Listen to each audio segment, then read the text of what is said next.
ಅಂಬಾರಿಗೆ. ದುರಂತ ಅಂದರೆ ಸರ್ಕಾರ ತಾನು ಮಾಡಿದ ಕಾನೂನು ತನಗೆ ಗೊತ್ತಿಲ್ಲ, ಮರ್ತಿದೆ. ಸಿದ್ದರಾಮಯ್ಯ ಆ್ಯಕ್ಟ್ ತಂದದ್ದು 32 ಆಫ್ 1998 ಜಯೇಶ್ ಪಟೇಲ್ ಸರ್ಕಾರದಲ್ಲಿ. ಅವತ್ತು ಸಿದ್ದರಾಮಯ್ಯ ಸಮಾಜವಾದಿ. ಇದೇ ಮಾತನ್ನ ಸಿದ್ದರಾಮಯ್ಯಗೆ ಯಾಕ್ರಿ ಕೊಡ್ತೀರಿ ಅಂತ ಕೇಳಿದೆ. ಅವ್ರ ಮೊದಲನೇ ಟರ್ಮು ಕೊನೆ ವರ್ಷ. ಹೀಗೆ ಒಂದು ಚಾನೆಲ್ನಲ್ಲಿ ಮಾತಾಡಿದಾಗ ಕೆಲವರು ನನ್ನ ಅಟ್ಯಾಕ್ ಮಾಡೋಕ್ಕೆ ಬಂದಿದ್ದರು.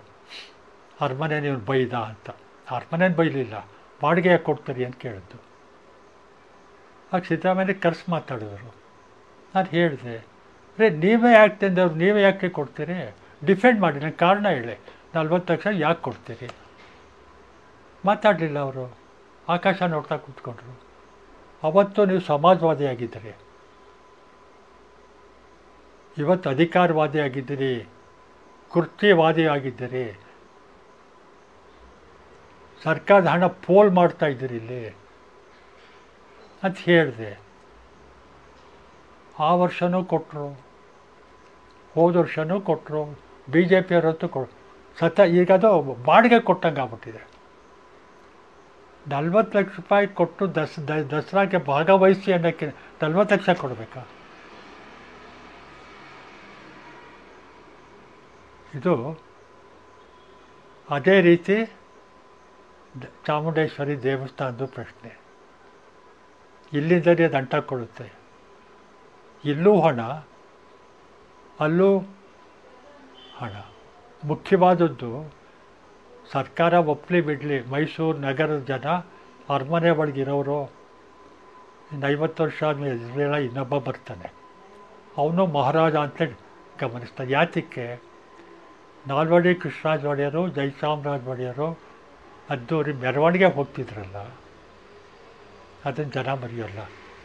ಅರಮನೆ ಬಗ್ಗೆ ಮೈಸೂರು ನಗರದ ಜನಕ್ಕೆ ಬಹಳ ಬಹಳ ಅಪ್ಪ ಅಮ್ಮಗಿಂತಲೂ ಜಾಸ್ತಿ ಅಭಿಮಾನ ಇದೆ.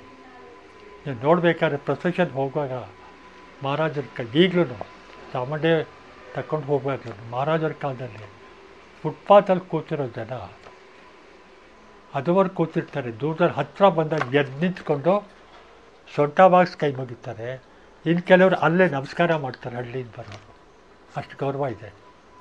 ಆ ಗೌರವವನ್ನು ಜನ ಕೊಡ್ತಾ ಇದ್ದಾರೆ. ನೀವು ಕೇಳಿಲ್ಲ, ನಿಮ್ಮ ಹಿರಿಯರನ್ನ ನೆನಪು ಮಾಡಿಕೊಂಡು ಜನ ಕೊಡ್ತಾ ಇದ್ದಾರೆ. ಅದನ್ನು ಉಳಿಸ್ಕೋಬೇಕು. ಆ ಗೌರವನ ಡಿಮ್ಯಾಂಡ್ ಮಾಡಿ ತಗೊಳ್ಳೋದಲ್ಲ. ಅದೇ ರೀತಿ ಸಿದ್ದರಾಮಯ್ಯನವರು ಕೂಡ 40 ಲಕ್ಷ ಯಾಕೆ ಕೊಡ್ತಾ ಇದ್ದೀವಿ ಅಂತ ಕ್ಲಾರಿಫಿಕೇಷನ್ ಕೊಡಬೇಕು. ಅವರು ಸರ್ಕಾರ ಕೊಡಬೇಕು, ಅವ್ರು ಸಿದ್ದರಾಮಯ್ಯ ಕೊಡೋಲ್ಲ. ಅವತ್ತು ಸಮಾಜವಾದಿ ಸಿದ್ದರಾಮಯ್ಯ ಅಲ್ಲ. ನಾನು ಸಿದ್ದರಾಮಯ್ಯ ನಮ್ಮ ಸ್ನೇಹಿತರಾದರೂ ನಾನು ಸ್ಪಷ್ಟವಾಗಿ ಹೇಳ್ತೀನಿ, ಅವ್ರು ಕುರ್ಚಿವಾದಿ ಸಿದ್ದರಾಮಯ್ಯ ಇವತ್ತು. ಅದನ್ನು ಗೌರವ ಚಾಮುಂಡೇಶ್ವರಿ ದೇವಸ್ಥಾನಕ್ಕೆ ಅವಮಾನ ಮಾಡೋದು ಬೇಡ. ಸಿಂಹಾಸನ ಅದಕ್ಕೂ ಒಂದು ಅರ್ಥ ಇದೆ, ಪಾರಂಪರಿಕ ಇತಿಹಾಸ ಇದೆ. ಅದು ಕಟ್ಟೋದು ಫಸ್ಟು ವಿಜಯನಗರದ ಕಾಲದಿಂದ ಧರ್ಮರಾಯನ ಮೊಮ್ಮಗ ಕೂತಿದ್ದ ಅನ್ನೋದೆಲ್ಲ ಕಥೆ. ಅದು ಇನ್ನೊಬ್ಬರವ್ರು ಮಾತಾಡ್ದ. ಸಿಂಹಾಸನಕ್ಕೊಂದು ಗೌರವ ಇದೆ, ಚಾಮುಂಡೇಶ್ವರಿ ದೇವಸ್ಥಾನಕ್ಕೊಂದು ಗೌರವ ಇದೆ. ಮೈಸೂರು ಜನಕ್ಕೆ ಅವಳು ಮೈಸೂರು ಅಮ್ಮ, ರಾಜ ಅಪ್ಪ, ಅಷ್ಟು ಗೌರವ ಕೊಡ್ತಾರೆ. ಅದನ್ನು ಆ ಕಡೆಯವರು ಈ ಕಡೆಯವರು ಇಬ್ಬರೂ ಉಳಿಸ್ಕೊಳ್ಳಿ. ಬಹಿರಂಗವಾಗಿ ಕೋರ್ಟ್ಗೆ ಹೋಗಿ ಬಗೆಹರಿಸ್ಕೊಳ್ಳೋಕೆ ಹೋದರೆ ಗಾಯನ ಕೆದಕ್ದಂಗೆ ಆಗುತ್ತದೆ. ಒಳ್ಳೆ ಬುದ್ಧಿ, ಆ ಚಾಮುಂಡಿಗೆ ಒಳ್ಳೆ ಬುದ್ಧಿ ಕೊಡೋ ಶಕ್ತಿ ಇದ್ದರೆ ಸರ್ಕಾರಕ್ಕೂ ಕೊಡಲಿ, ಅರಮನೆಯಲ್ಲಿರುವಂಥ ರಾಜವಂಶಸ್ಥರಿಗೂ ಕೊಡಲಿ. ನ್ಯೂಸ್ ಫಸ್ಟ್, ನಿರ್ಭೀತಿಯಿಂದ ನಿಮ್ಮ ಪರವಾಗಿ.